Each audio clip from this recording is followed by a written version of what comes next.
Go. Hi, my name is Jade. I'm here to introduce you to our new Cryostat, our Slee. It's a BSL-2 hazard, so you need to make sure you have a lab coat and gloves before using the machine. This machine is a little bit different than the other ones that we have in our core. Some of the safety features, instead of having to find the two slots at the top and bottom to lock your wheel, you can lock it at any point. You just turn it towards you to lock and away from you to unlock. Always make sure that it is locked before you open it, and insert any kind of specimens to prevent any kind of injuries. You want to make sure that your tools and your specimens are in here at least 15 minutes before you start, up to an hour, to make sure everything is to temp. I already placed my tools in here. We have the blade, which is very sharp, so you want to be careful. So I'm going to move, this is the anti-roll plate, I'm going to move this out of the way, place it in. It has a little groove to lock it.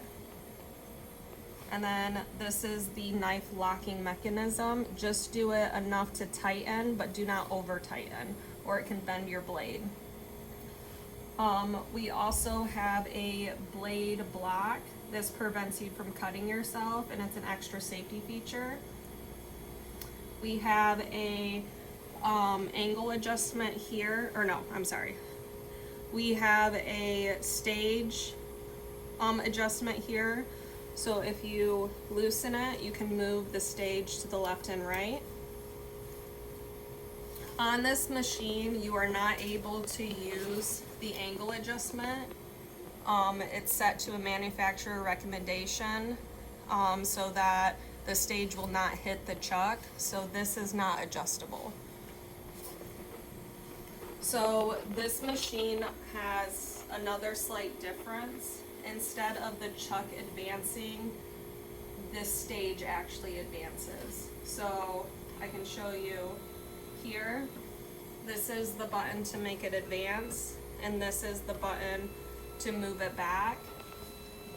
These are fast, and then we also have a slow advancement where you have to click and hold before it'll advance. To adjust the trim and the cut,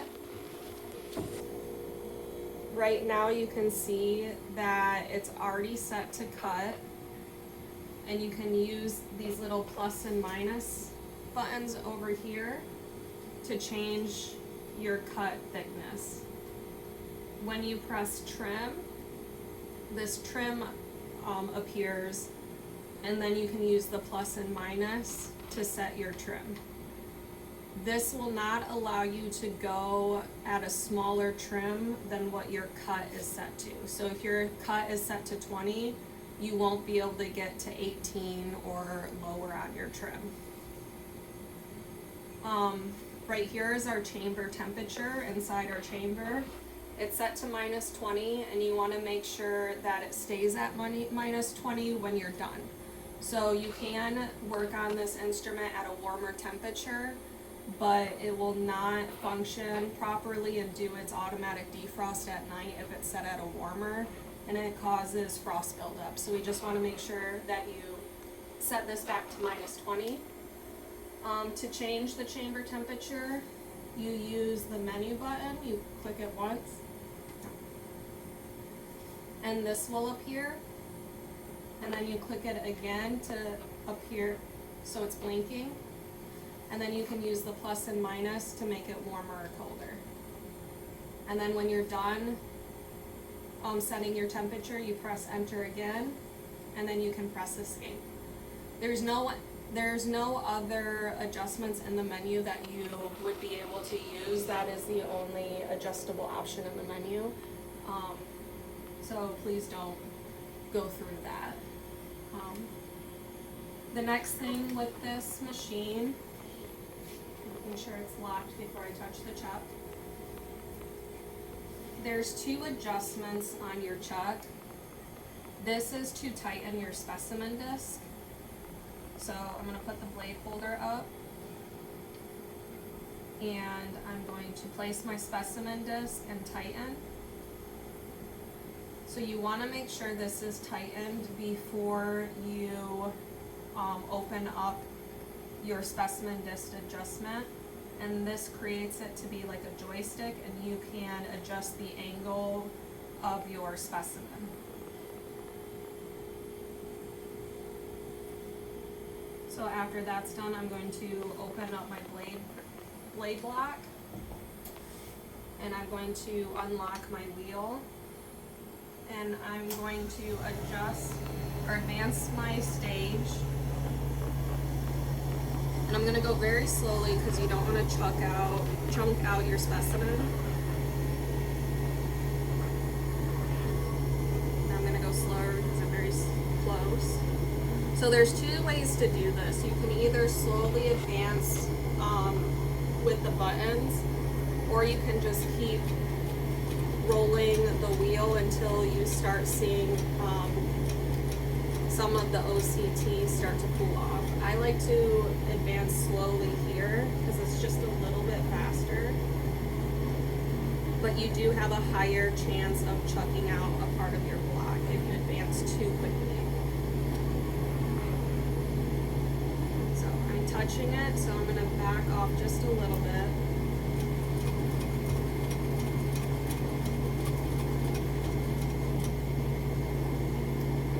It's taking so long because I forgot to set this to trim. So I'm going to set it to trim, and now it's going to go at 30 microns instead of 10. The first swipe is always at the previous thickness, so it was at 10, and then the remainder will be 30. So there you go. So I'm hitting my block, and it looks pretty consistent. So you'll want to rough into your specimen until you get a good section available. And there are some paintbrushes here available for your use. And there's some forceps as well. Feel free to bring your own equipment to use. Just make sure that if you do leave it here, other people might use it. Just be aware of that.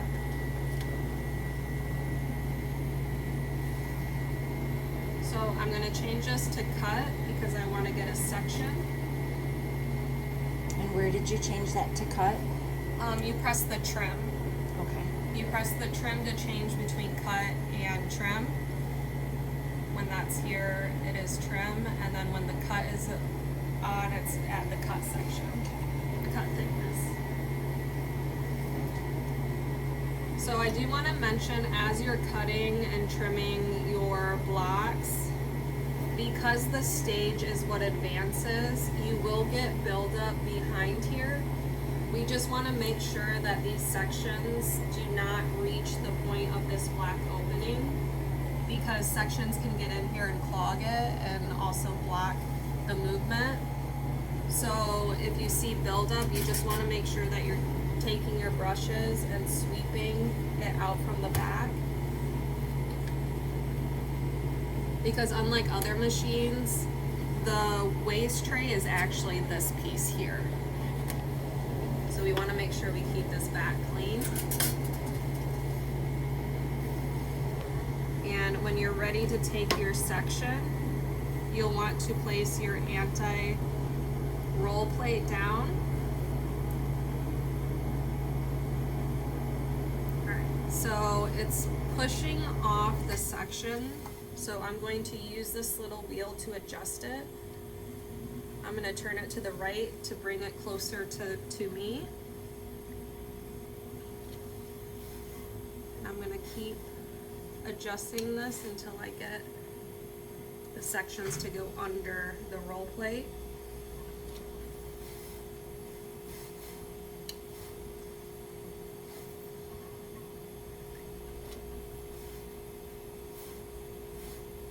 So this takes a little bit of finesse. I think I moved it too close to me.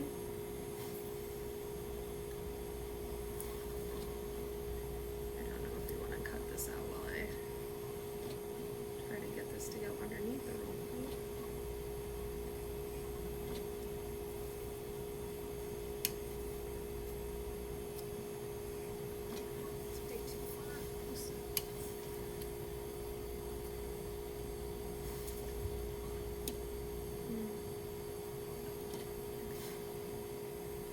So if you do move it too far towards your specimen, it will hit your specimen, and that's what just happened.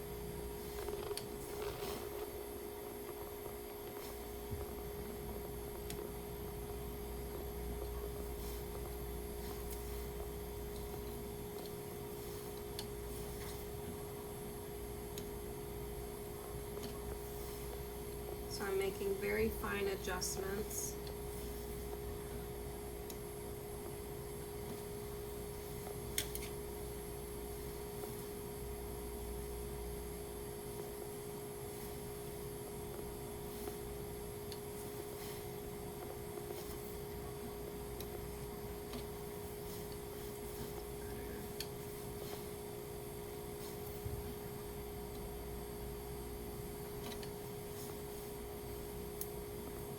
Will it make a flat sheet underneath? Yes. So once you get your adjustment set, it should create a flat sheet. So right now, That's not bad. yeah, it was hitting a little bit, so there's a little tiny piece of OCT here. So you On the wanna, glass? Yep, on the glass. So you just wanna very carefully take a chem wipe and clean this. Only use a chem wipe though, because if this gets cracked or scratched, it can cause issues with sectioning. It's a very sensitive piece.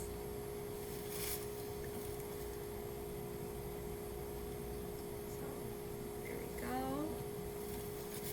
And this would be a good section to put on a slide.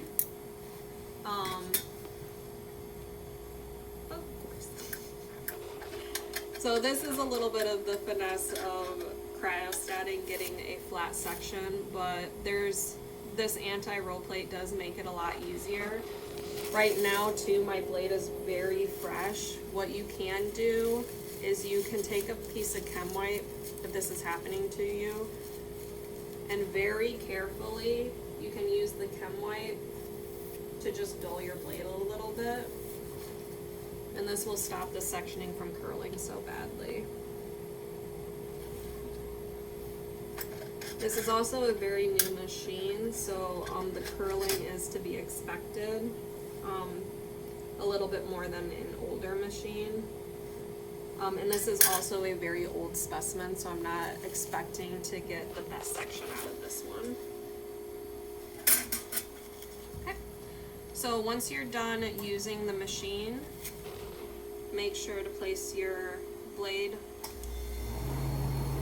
block back up, lock the machine, the wheel, and then you can remove your specimen disc.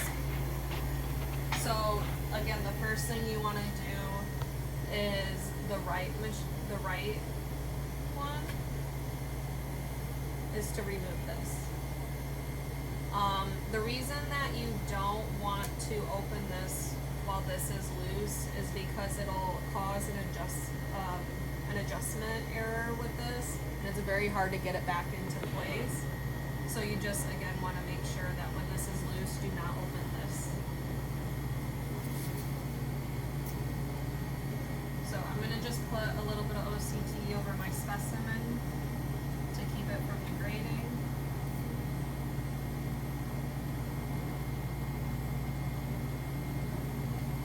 I'm going to start cleaning the machine. So the first thing that I do, again I'm going to check to make sure this is locked, is I remove my blade. The less time the blade's in there, the less time that you can cut yourself. So I'm going to loosen our blade holder. And I have this paintbrush that has a magnet on the bottom, so I don't have to touch the blade. But if you don't have one of these, this machine also has another safety feature.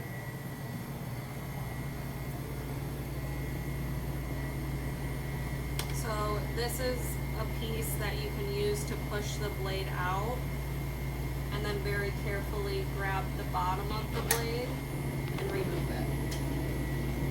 I have a sharps container over here for you to dispose your sharps. So also like any slides that you have that didn't turn out, or any broken slides, please place them there. I'm going to then take the paintbrush and I'm going to clean any OCT and place it into this debris tray. And you want to leave this as clean as you found it or cleaner.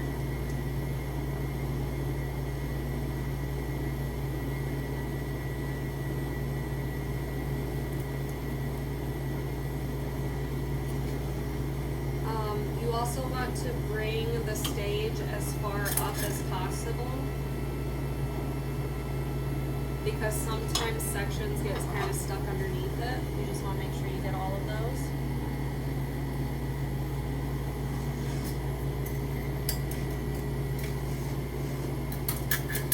So when you hit return the stage, will it take it to the last place that the trim was set to? So, no, you just hold it until it's all the way up. And then to return it to position to use? You have to do that manually. Okay. So, it's only when you're done using the machine that I move it all the way forward. Okay.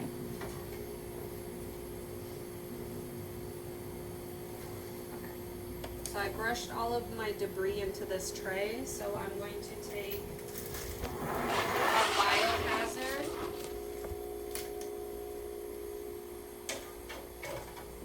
I'm gonna take a chem wipe, or you can use one of the paintbrushes, and I'm gonna remove this tray very carefully so you don't dump everything. And then I'm going to very quickly push everything in here into our biohazard, and I'm going to place this back. And that's just to, we don't want it out too long because we don't want it to collect condensation from getting too warm, so we want to try to place that back as soon as possible. And then we'll want to kind of wipe down the surface. And you can do this beforehand too, especially if you're doing any kind of RNA or DNA analysis with your samples, or you want to prevent any kind of contamination. I use a little bit of ethanol on a chem wipe, and I wipe down the stage surface and anything that might have gotten some OCT or any kind of contact with the specimen. And you don't want to use too much ethanol because this is a condenser, so we want to make sure it evaporates before we close our glass. Do not spray ethanol directly into the instrument. Yes, do not spray ethanol directly into the instrument. And what I'll do is I'll take a dry chem wipe after, and I'll just kind of dry up any kind of ethanol that might be remaining. And again, with this anti-roll plate, you will want to clean it, just be very careful.